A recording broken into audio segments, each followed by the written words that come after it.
So let me ask you about the Small Business Access to Capital and Efficiency Act. Did I get that whole thing correct? Yes, the ACE. We call it ACE. The ACE. The ACE Act. So if I'm not mistaken, it's officially going to the floor for a vote. What is important for you? You know, here at Cheddar, we have a lot of market-savvy investors and a market-savvy crowd and a bit of a younger demographic. So what's important for you, for our viewers, to know about this? So by the way, I understand your viewers are millennials. Yep. And I'm a millennial. Right. Does that surprise you? Oh, well, how do you define that? It's a state of mind. It's not an age. All right, fair enough. Fair enough. So what does that mean to you? In my district, it is so millennial based. I have the youngest district in the United States, and it's the most entrepreneurial. Our startup community is unbelievable.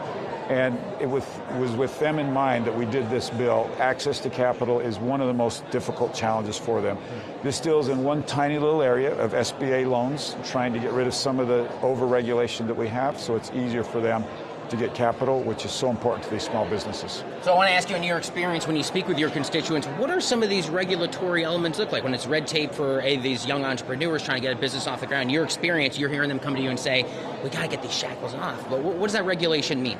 Well, they see it everywhere, and it's disproportionate on small businesses, right? Large businesses, they'll hire attorneys and accountants to figure it out, but the burden is disproportionate on our small businesses. So I have just a passion to every place, every time I can, find a way to eliminate them and just make that path a little bit smoother. It's hard to start a small business. I don't think we appreciate how difficult it is.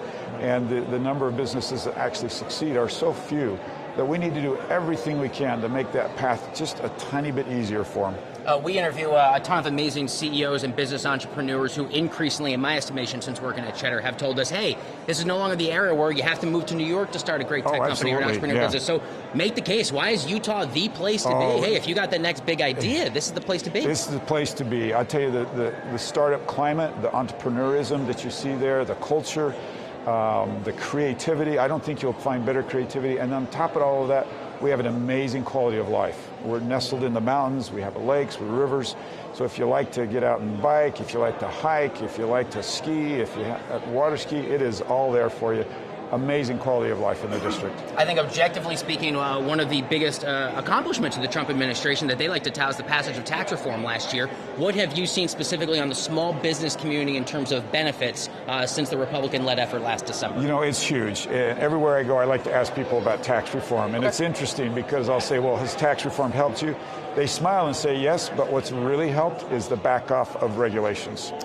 That's just as important to them as tax reform. I got one final question for you before we run out of time. On the other end, any concerns that small businesses specifically could be choked out as a result of the tariff fight that this administration is trying to get into back and forth? Huge concerns. I'm not comfortable with the tariffs. I'm working on do everything I can to give the assurance to our small businesses and really all businesses that trade wars are not good, and Congress has got to get involved and see if we can bring some certainty to this marketplace.